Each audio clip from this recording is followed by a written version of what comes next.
TIAA is on a mission. Why? Because 54% of Black Americans don't have enough savings to retire. So in collaboration with big-name artists like Wyclef Jean, TIAA released Paper Right, new music inspiring a new financial future. With 100% of streaming sales going to a nonprofit that teaches students how to invest. Stream Paper Right now and help close the gap. I spent ages preparing for that moment. In fact, my whole career had been preparing me. It cannot prepare you for that day when the guy that you're taking over from leaves the submarine and you go around and meet everybody, and then you go and sit in that tiny little cabin that's in the control room, and you go, wow, this is it, it's here. Hi, and welcome to Deep Leadership. I'm your host, John Rennie. Well, I hope all is well with you today. It is another hot and humid day here in North Carolina, and this episode is brought to you by our sponsors, Ignite Management Services and Liberty Strength. These sponsors help me bring these shows to you each and every week, so I encourage you to click on their links below and check them out. Also, I wanted to encourage you to join us in our growing YouTube channel. Search for Deep Leadership on YouTube for videos of all my interviews and exclusive content. Well, that is it. Today is a Best of Deep Leadership episode. I had a couple of scheduling changes this week, so I don't have a new episode to share with you.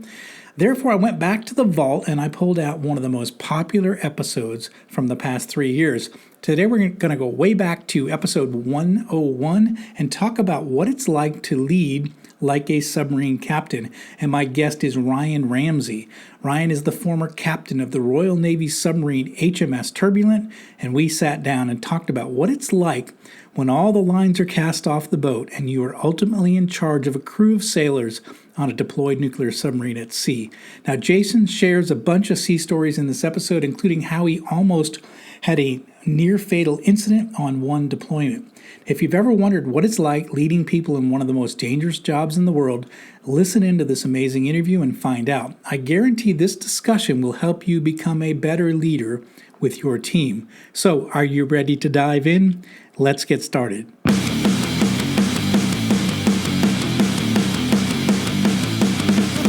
Welcome to Deep Leadership. Leadership is a people business. That's the philosophy of your podcast host, John Rennie. As a former Cold War submarine officer who spent 20 plus years leading businesses in corporate America before starting his own manufacturing business, he knows that leadership matters. Are you ready for some real-world actionable advice from John as well as his expert guests? I'm ready. The show starts right now. Welcome to the Deep Leadership Podcast. Today I'm joined by Ryan Ramsey. Ryan is the former captain of the Royal Navy submarine HMS Turbulent. He was also the commanding officer of the Submarine Command Course, which is the school for naval officers preparing to take command of a submarine.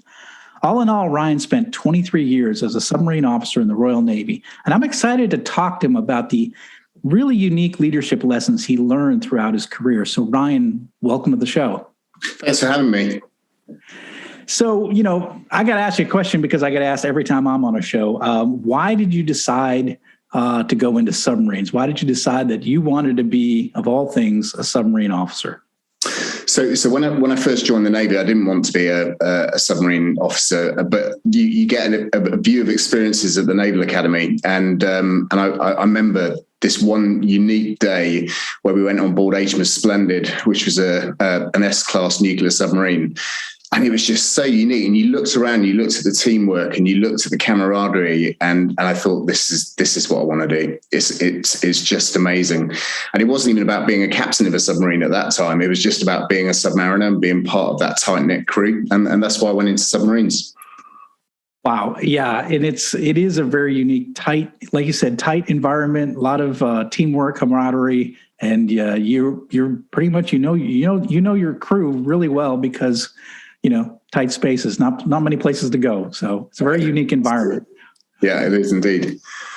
So you spent in total, about 17 years in various roles as submarine officer before you took command. What was your experience like as a young officer when you first got to the boat and you realized that you were going to be in charge of sailors? It was really, I don't think I was prepared for it, the first bit. And that's my own preparation as opposed to anything else. I think I took it a little bit for granted that I was going into this particular role. But quickly, because you're of no worth while you're unqualified, it quickly made me realize that actually everybody on that submarine knew way more than I did about the submarine itself. And actually I need to bring myself up to speed if I was going to lead effectively. And so it really focused me. And as soon as you got through that, everybody trying to help you through that process, you'd realize you joined this tight-knit family, the submarine service, that as long as you gave 110%, they were always going to do the same for you. And for me, that was fantastic. Yeah, it's definitely a unique environment. I sort of felt the same. I don't know about on the submarines over there, but I know there was like this positive peer pressure to get qualified. Like, so, it was, they'd harass you when you weren't qualified, but there was this peer pressure that was, you need to be a valuable member of this crew and we're going to help you get there. Was that your experience as well? Yeah, absolutely. I mean, without being qualified, you're a passenger, and there's no space for passengers on board. And so, and even down to when the submarine gets alongside, and if you're not qualified, you can't be the duty officer at that period of time. That means that somebody else has got to step into that role. So you genuinely feel, without that pressure to get qualified, that you must get qualified because otherwise you're not giving enough to the submarine. Yeah, it's interesting too. Like in civilian work, and I've run a bunch of different companies. There's generally not that peer pressure or that even internal pressure that people feel that they have to become valuable and useful. And I know for a fact when I left the military and came into the civilian world, I felt that pressure just naturally because I'd been there. That was the way I felt as a submariner. And so it's interesting that. I wonder if that kind of condition existed in companies, if people would be more apt to learn more, become more qualified, grow more. It's something that I think about a lot from a business standpoint. And I agree with you totally. I mean, I've been out of the Navy for nearly 7 years now, but every single company I've worked with on my journey to learn as much as I possibly can is about how much can I give back and how can I learn quickly so that I'm actually giving to the company as opposed to taking from it, which I don't want to do. Yeah, no, that's the same here. We in the U.S. Navy, we called them nubs. People weren't qualified; they were non-useful bodies, and I never wanted to be a non-useful body. It's a very uncomfortable place to be. So it is. So, at what point did you decide that you were going to make a career out of being a submariner? What went into the decision to say, you know what, I'm going to stay in, I'm going to do 23 years, I'm going to work my way up to command? What was the decision like for you? So interestingly, I mean, I always think that the narrative that I tell people is I joined the submarine service and I wanted to stay with it until I was in command and enjoy that journey. But when I left the military, I asked for all of my reports to come back, and it's really interesting because I was flighty. Every 2 or so years, I was going, hang on, I don't want to be here. I want to be doing something else, and it would have something saying we don't know whether he's going to stay or whether he's going to go. But there was a couple of tipping points for me. The first one was I was fortunate to do the first exchange with the Royal Netherlands Navy in their submarine service, and that really held me in. The second one was I went out to do an exchange with the US Navy, and I got to serve with some really different people during that period of time, and I really enjoyed that. And that point for me, I was going, right, that's it. This is what I'm going to do, and this is how I'm going to do it. So I think to say that I started off and I was destined to make sure that I got to be a commanding officer is absolutely wrong. I was just trying to enjoy every single job and decide whether I was going to continue with the military up until that point, and then I changed my mind and focused on the job at hand, which was to command. So it wasn't it wasn't your destiny, but you discovered it that this was you just kept continuing down the pipeline, and you decided this is really interesting, and you got some great experiences where you said, wait, this is really what I want to do. Yeah, I think my sense of purpose is really important. So my purpose, I when I joined the military, it was about serving my Queen. It wasn't about serving the government. It wasn't about serving anything else. It was about serving the Queen, and I believed that, and really did use that to underpin what I did. But it was obvious that I was always looking for something different. And then when I eventually found it within the submarine service, that just kept me in. That's great. Well, you went all the way to become a commanding officer, and that is, there's a pyramid that happens, right? There's a lot of junior officers come into the Navy, but there's very few that take command. So you were one of the few that made it all the way to command. So, you were the commanding officer of the HMS Turbulent. What was that experience like when you first took over the boat? I mean, how did you feel when you know that you had the sole responsibility for a crew of about 130 sailors and a nuclear-powered submarine? What goes through your mind when you're stepping on board, knowing that at some point the lines are going to get cast off and you are going to be solely in command of this vessel?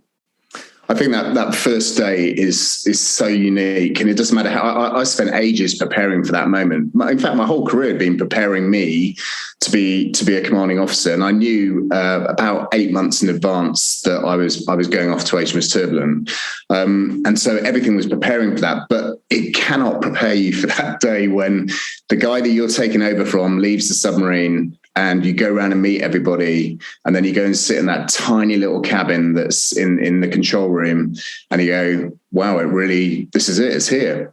And it is my responsibility. And I don't think you really feel it alongside, but as soon as you get to sea for the first time, and the first time you dive the submarine in command, or the team are diving the submarine, but you're actually in command while you're doing it, the real gravity of that responsibility. You've got to get these people to do the mission. You've got to bring them back to their families. You're responsible to their families. You're accountable to their families to make sure that they get back safely and you achieve the mission. So I went through that. And then after that, I stopped thinking about that, because it could weigh you down massively if you just consider that over and over again, and dealt with things sometimes day by day, but most of the time I'd be thinking way ahead as to the strategic elements we go through it. And then once you get in that routine, you just accept, you understand, you accept responsibility. If things go wrong, it's your fault, and you deal with it. If things go right, that's the success of the team, and you'll answer and you'll protect your team, because you protect your team all the time, and you just function. It's a function of leadership for me, and then it just becomes natural behavior, and then you're settled at that point. So your training kicks in, I guess, after a while, and you sort of get over the butterflies of, oh shoot, there's no one to look to when things go wrong. You're it. Yeah, absolutely. So I think when we do the Perisher course, the submarine command course, you do that as a lieutenant commander before you become a second in command or an XO.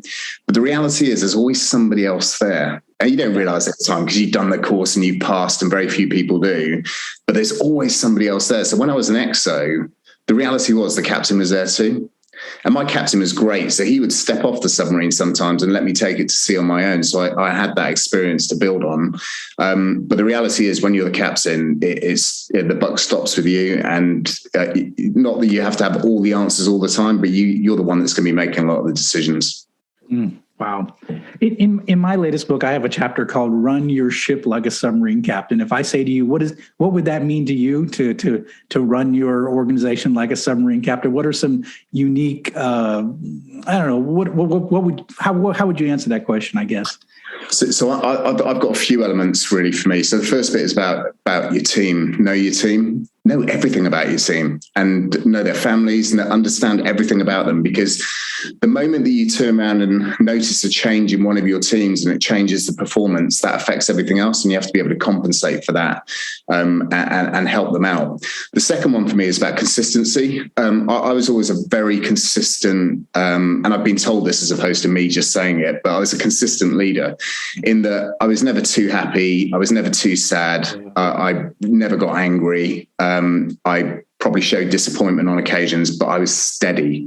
And so what they got was a captain who was continually steady all the way through and didn't go through this dynamic of massive reactions. And in the business world, I see so many leaders who go through that emotional thing and can't control it. And actually, you need some consistency that goes through it.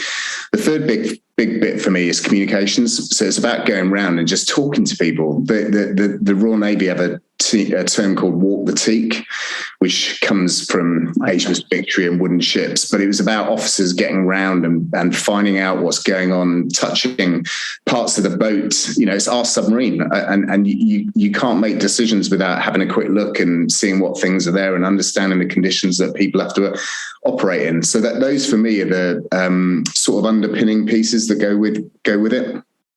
Yeah, and those fit really well with business, right? Know your team, know how they're motivated, be able to see when there's a change in their behavior, consistency, being steady, because often our people are affected by our mood, right? If you're constantly up and down, your people are up and down. If you're constantly excited about everything, they're excited and they're nervous about everything. So I think that consistency is really good. Communication's a big part of it. And what you said in terms of communications was not getting over, we called it the 1MC. I'm not sure what it was on your boat. It's not getting over the 1MC and just dictating what's going to happen. It's communication one-on-one, talking and listening and having that relationship and building that relationship. And then, and getting out and spending time physically seeing what's going on. Walk the teak. I've never heard that before. And it's like a title for a book right there. I love that. It's actually, isn't it? Yeah. It's quite incredible. I mean, the other bit is I used to spend a lot of time reading. Somebody always asked me, who did I turn to when I had challenges and I didn't realize it until I was one of my friends, another submarine captain, came on board and he said, "You've got a lot of autobiographies up there from military leaders." So I used to read all the time every chance I got. Reading is just it's just brilliant. But what I was trying to do without realizing it was validate some of the decisions I'd made. Because nobody else is going to test you when you're out there and say, "Hey, have you thought about this?" Well, your crew will, but nobody's validating your decision, and that would really help me. And so some of those things. So, for example, Hal Moore, whose book is just fantastic, but his whole bit about teach the person below you to do your job and learn the job of the person above. We instilled that massively and changed it to not the job below you, but two jobs below. Make sure that person knows your job.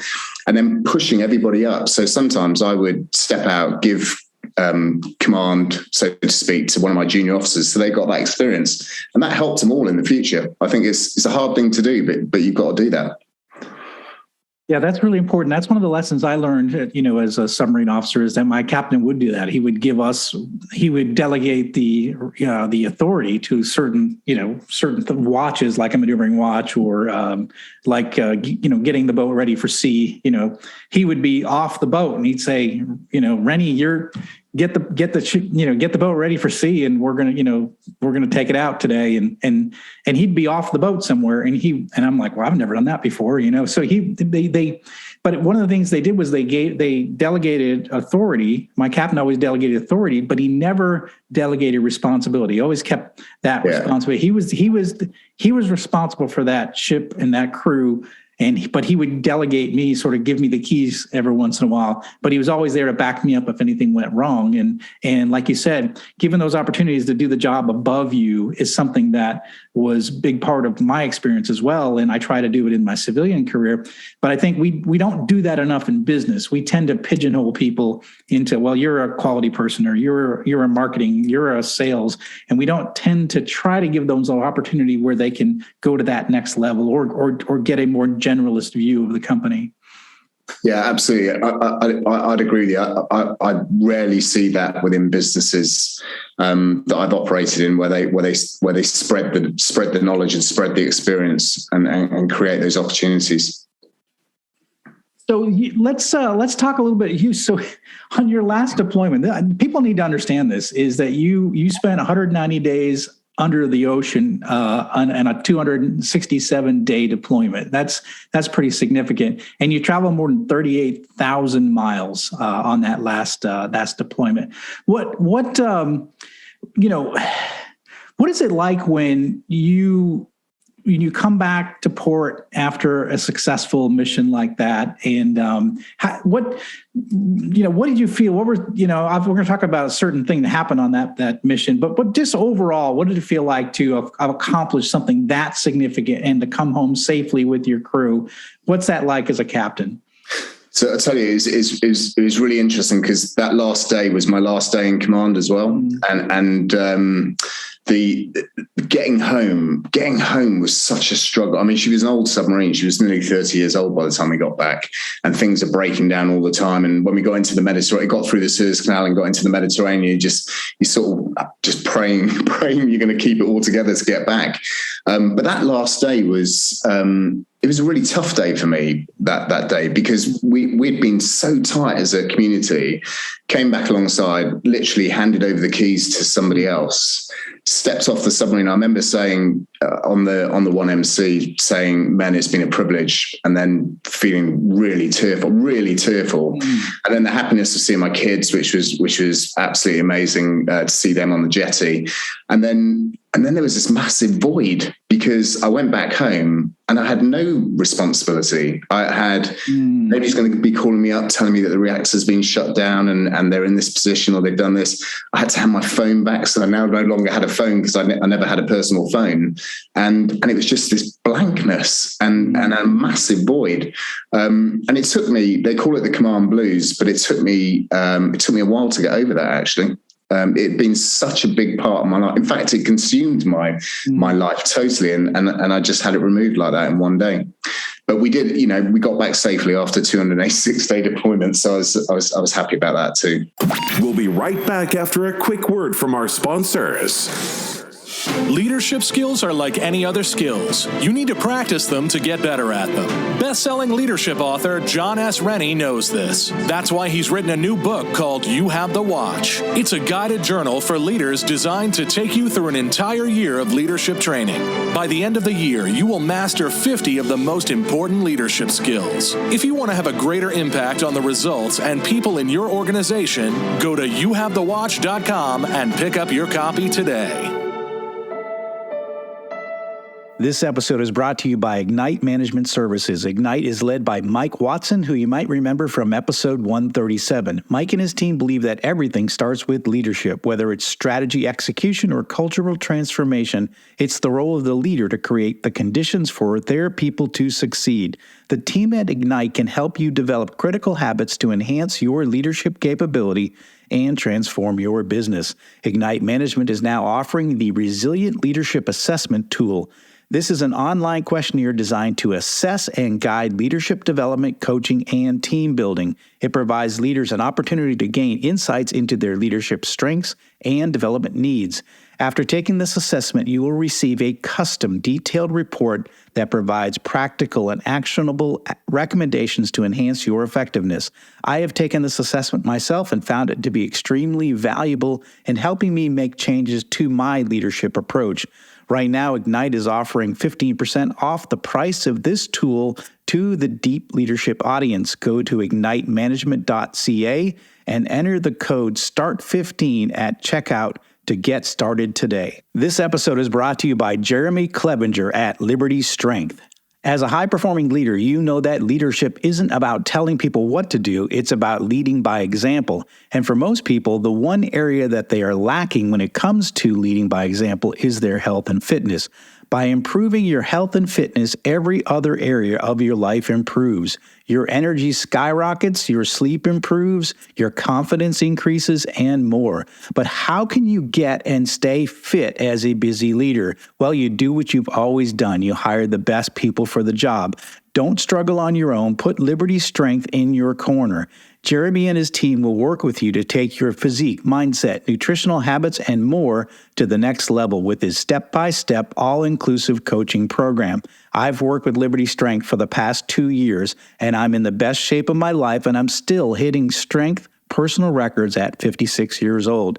If you want to step up your game, reach out to Jeremy at libertystrengthtx.com to find out more and get your initial consultation scheduled with him today. you telling that story, the emotions, I write about it in my book, just coming down the ladder, from I had the watch, so we were on the surface, coming down the ladder, knowing it's my last watch, and having, the chief of the watch shake my hand, and it just was like, wow, I'm never going to do that again. And that's a really, really weird feeling to know that you trained so hard, you did a lot longer than I did, but then knowing that you're never going to do that job again, it's really emotional. And just you telling that story, I was getting emotional just hearing it. So it's something that it's pretty special to get to do these kind of jobs, and it's hard when you step away from it. But I mean, as you say, we've trained up the next generation to take over, and it's their time, But yeah.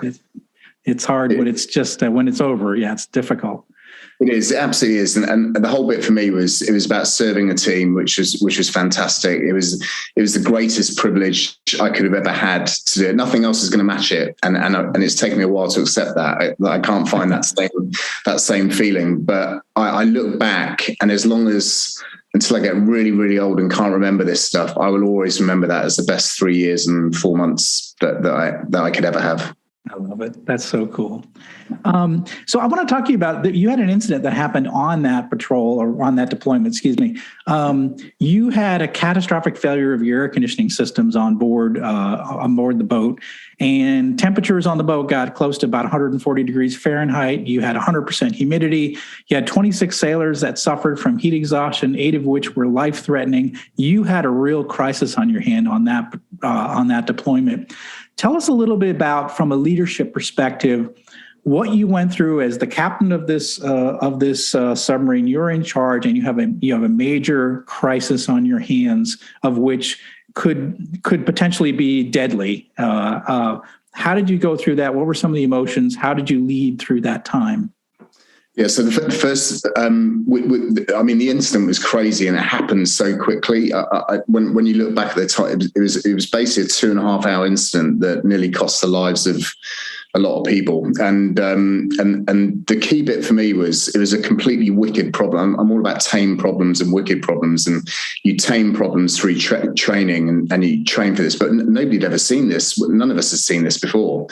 And then when we started with the first few casualties, that was, I found that really horrendous. Seeing my team just be, one paramedic on board trying to deal with all these different casualties, and me getting around the submarine, communicating to people, checking how they are. The temperatures are crazy hot.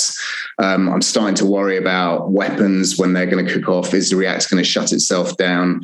Where do we get help from? And I'm doing all this in my mind whilst trying to assimilate information as we're going around. Now, I did feel I was really scared. I mean, genuinely, internally, really scared. I remember looking at a photo in the early stage of the incident, of a photo of my family, thinking, this is it. I'm not going to see them again. And then changing, going, no, we need to fight through this, and I need to do what I do, and just get going with it. And I always thought that people could see how worried and scared I was, but it comes back to that consistency piece. So because I manage emotion well, I ended up in this position where my crew were going, he's in control of what's going on. Whereas the reality was something totally different. I had no idea what the answer was or what the solution was. And everybody else, because they were so empowered, people were just doing things. I couldn't consider all of the elements that go with it, but people would just do things. And that really helped me out. And that gave me time to turn around and formulate a plan and work out how we're going to effectively save the submarine, which is what we did. And the answer was to dive the submarine on tertiary systems with no sonar and everything else. Everything switched off to minimize heat, but to get the submarine as deep as you possibly could into cooler water, which would then cool the submarine, and then give time for the engineers to find the problem and fix the problem, which is what happened and what we did. It's brilliant because we've talked earlier about this, and where did you come up with the idea to dive deep, get to the cooler water? Where did that come from? When we were coming through the Red Sea, so I looked back historically at previous missions, and one of the submarines, HMS TURBULENT, hit the bottom in the Red Sea. And when you looked at the reasons for why they were so deep when they hit this seamount, was they were trying to cool the submarine so they could get more power to go faster to match up with the routing that had been planned for them.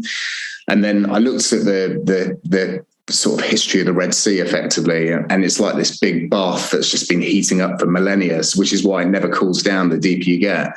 And then when we went into the Gulf of Oman, we were doing some anti-submarine warfare exercises, and I remember mapping I was getting the team to map the temperature of water, and just not for that was for anti-submarine warfare, but that fact that we had that information, I went, hang on a sec, the temperature on the surface, the outside temperature is 42 degrees Celsius, the water temperature is 37 degrees Celsius, but when we did that exercise, the water temperature was 20 degrees Celsius. Let's get deep as we possibly can, because otherwise we'll never cool the boat down. And that's how that came about.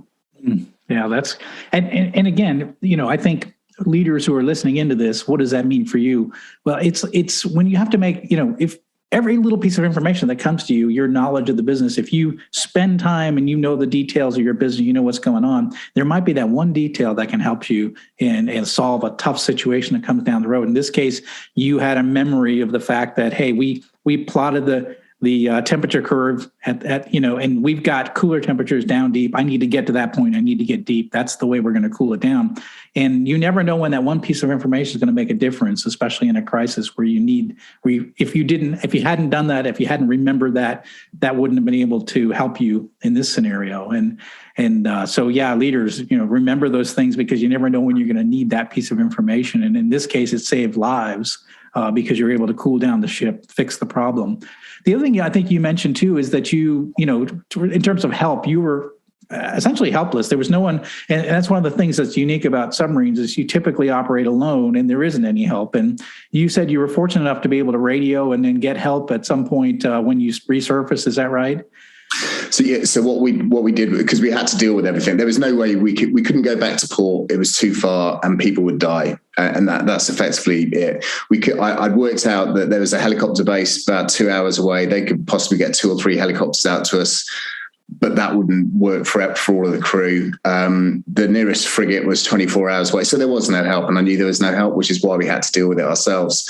When we came back up and I sent a message to the headquarters to let them know what had happened and that we'd got control and everything out, they weren't very happy, clearly, because they're saying and I sort of understood that. They needed to know that their strategic asset had a problem. But of course, we switched everything off in order to stop putting heat into the environment. And they turned around and said the same thing. You should have done this and done that and done this. And then when I came back and said, well, none of those measures, I thought about all those and you've thought the same way, which validates what I was thinking, but it would never have happened in the timescale that you needed. So this was the only option we had. This was it. There was no other option except this one. And it worked. So, and it worked. It saved lives. And that's great. That's, it's funny when I hear that story, I think of and the reason for me it's powerful because I just imagine myself being in that scenario and what I would have had to do. And just the fact that you guys, that your team stepped up, you guys come up with a plan, you save lives through quick decisions. It's such a powerful story.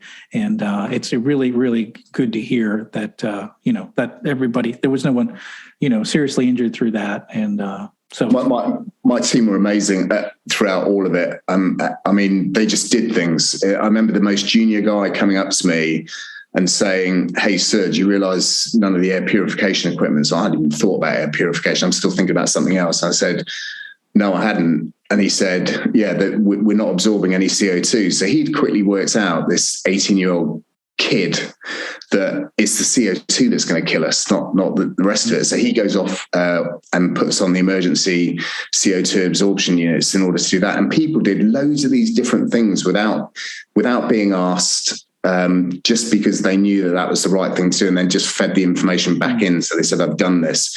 And that was the empowerment piece. And it's on most on all submarines, people do things. But in business, if people just got on and did things without asking for permission, maybe you have a different outcome, and a good outcome. Well, a couple of things. One is they're trained, and as you as the captain were responsible for training the crew, make sure they knew what they had to do. But the other thing is it tells the story of that your youngest employee, your youngest sailor, is critical to your mission. And a lot of business leaders don't think that. They're like, well, I'm important, my leadership team's important, and then there's the guy scrubbing the floor. Not so important. But the truth of the matter, on a submarine, every person is important. Every sailor is critical to the mission. And this is an example of an 18-year-old sailor who, on his own initiative, through his training, knew that something had to happen. And you were focused on other things. You couldn't think of every little detail. And that 18-year-old stepped up and made sure that everybody was safe through that process. Your youngest employee, your youngest sailor is critical to your mission. That's a really important lesson there as well. Yes, indeed. So you went on, this is crazy. You went on then to lead the prestigious Royal Navy Submarine Command Course, also known as Perisher. Is that right? Yeah, that's right. So really interesting. When I was on my way back, every admiral that would come on board the submarine for briefings would just turn around to me and say, "Enjoy this. It's the best it gets." And so I made a decision whilst I was in my last year in command that I was going to leave the Navy, and I really wanted to get into the business world because I wanted to try leadership in something totally different. Didn't know what it was, didn't know what it looked like. So that's what I decided. And then when I got back, they asked, huge privilege to be even considered. And they turned around and said, "Would you teach the Perisher course?" And I could not say no to that. And predominantly because it was my last opportunity to give back to the Royal Navy Submarine Service. So to go into that role, no desire to be a higher ranking admiral or anything else, just to give back to the next generation of submarine leaders and the crews that they were going to be serving with them was a privilege. So yeah, I mean, it was a crazy 2.5 years. It was more challenging sometimes than being a captain. It really was more challenging, but it was great to be able to give back. Yeah, and this is a course that has a fairly high attrition rate. People don't get through it. Just because you get in doesn't mean you're going to get through it. So, and you're really testing. You're testing everything about that individual going through that course. Can they take command of a nuclear submarine? Can they do what you did? What are some of the important lessons or things that are taught through that school with these prospective commanders? So the course is about 6 months long, and basically consists of a variety of. You almost divide it into 3 sections. The first section is some broader knowledge about the Ministry of Defence, logistics, all those type of things that you're going to have to deal with as a commanding officer, as a captain. The second phase is a shore phase in the simulators, so you get to practice everything in the simulators. Make your mistakes there. This is all training, right? This is just training. Make your mistakes now, because when you go to sea, making a mistake has consequence. And then we take them to sea for 4 weeks, and during that 4 weeks, it's just war. Basically, it's the only way I can describe it. And it's really high intensity war as well. The amount of money, assets, everything else that the Royal Navy shoves at this course is incredible. Multiple frigates, aircraft, special forces, you name it. Everything comes to train these prospective commanding officers up, and then I put them under huge amounts of stress, and I stress them out to the max because they need to learn where their limits are. And the piece and responsibility for the Perisher teacher is you're the backstop. So they might push themselves way beyond their boundaries, but what you can't allow them to do is push them beyond your boundaries, because otherwise you'll end up creating catastrophe. And it's my lesson. If I turn around and look at the students who passed and the students who failed, some of them went on to go and command ships. They went on to go and do other things, but they just weren't capable of commanding a submarine. And that's for a variety of reasons. Sometimes decision making, so procrastination over decision making. Sometimes making decisions so fast that they didn't give time to do it. So finding the right balance between when do I really need to make that decision and then making it when you do it. Controlling emotion. I said to you about consistency, but as things start happening and you start thinking this is the prize and I might be losing it and everything else, emotions go off the road. And if you start treating people badly, you're not going to pass that course. because my responsibility is to the crews as well as potential commanding officers. And the combination of those two were generally why people ended up failing that course. They either failed to make the right decisions, or they failed to control their emotion, their anger, their own stress management in order to manage it. And what you can't do, because once again, if you're a submarine captain, you're on your own, right? With your crew in a steel tube, and the steel tube reflects the leadership style. And therefore, it needs to be a balanced leadership style as it goes forward. Yeah, wow.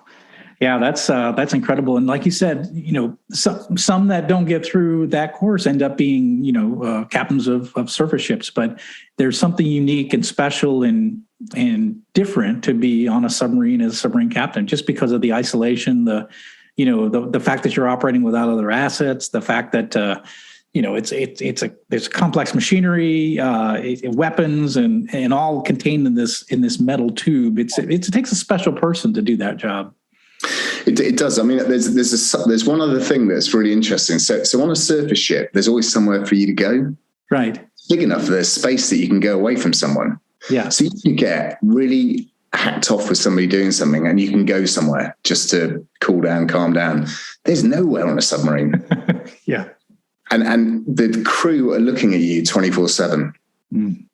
And so that whole piece about how you manage yourself all the way through, not that you think about it all the time, but being able to manage yourself and being able to manage those emotions and being able to explain the decisions you're making and why and all those type of things is a really special skill set. And not everybody's got that. And submarine leadership is unique. There's nothing else like it. I sometimes think about space shuttle or the ISS, but they've got constant communications. So their well, as a submarine's got, as soon as you go, that's it. Yeah, your isolation. You're it. Yeah, you're 100%. Yeah, 24/7, like he says, 24/7 business. You don't go home at the end of the day. You can't have a beer if you had a bad day. You can't go home on the weekends after a rough week. It's 24/7 in the spotlight, on the stage, no break, and until you get off the boat. I remember when I would get off the boat, I would just tell my wife, I just want to hear my first name. I haven't heard my first name in so long. I was always Lieutenant or Rennie, Lieutenant Rennie or Mr. Rennie. I just want to hear my first name. Yeah. So you have a book out, and it's called SSN 14, and it talks about your time as a commanding officer. What else is in the book? What if people are interested in learning more about your experiences, what's in the book that they could learn from? Yeah, so this was written. Basically, I kept unclassified diaries when I was in, because I just wanted, when I wrote the book, it was all about a bit of legacy, so that my kids, when I'm old and have forgotten everything, at least that's there, and I can reflect back and read it. And I've read it recently. Actually, I haven't read it since I wrote it, but actually it was really good rereading it, and how my perception of things have changed over a period of time. So it's good to get back. But what I do is I talk a bit about my leadership journey, why I chose submarines, my perception at that time of what leadership was, the elements of leadership, and it's changed a little since I've been in business. And then it talks about that 286-day deployment and takes the reader through the good, takes it through the bad, through the challenges, mostly about the challenges, and then brings you back home with hopefully some lessons that will help leaders in their own thing. I'm not telling anybody how to do it. That's not what it was there to do. It was just to share my perception of that period of time. Okay, so it's called SSN 14, and we'll put a link in the show notes. And you're working on a new book, is that right? I am, yeah. The second book. So this one's, I've been asked to write this one, and it's called Deep Pressure at the moment. That name may change, but and this is about the submarine commanding officers course and lessons from that. So in essence, the way the book's written is it's following one of the students through the whole process. And then it talks about some of the lessons that can be applied to the business world, or to any world actually, about leadership and how you can use those elements that the course teaches. Okay, that's fantastic. That's going to be great. By the way, you can't call it deep leadership. I like that name. So That's great. Deep pressure. So, and we'll when it comes out, I'd love to have you back on the show and talk about it. I'll sure. go through it and get it done. So when is that? When are you expected to have that come out? I think it'll probably be the end of this year. So I started it during lockdown, but business has been so busy that it's taken a secondary position, and I will have some capacity back this year, which is good.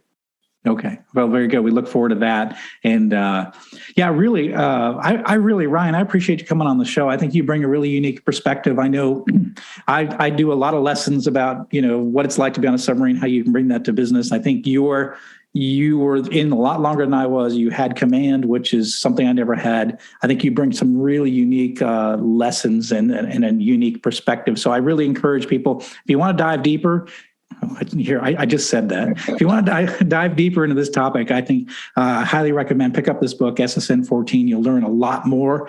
But Ryan, I really appreciate you being on the show and sharing your journey as a leader, as a submarine commander, and then teaching submarine commanders. Thanks very much for having me. Appreciate it. Well, thanks again. Well, that's it for today. Thank you for listening to Deep Leadership. If you like this podcast, please subscribe and share so we can continue to build a world with better bosses.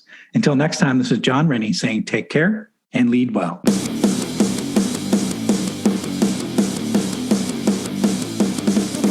Thank you for listening to Deep Leadership. Thank you. Thank you. Thank you, thank you, thank you for all you do. We hope you enjoyed today's episode. For more information and updates, please visit our website at www.deepleadershippodcast.com or johnsrennie.com. Until next time, take care.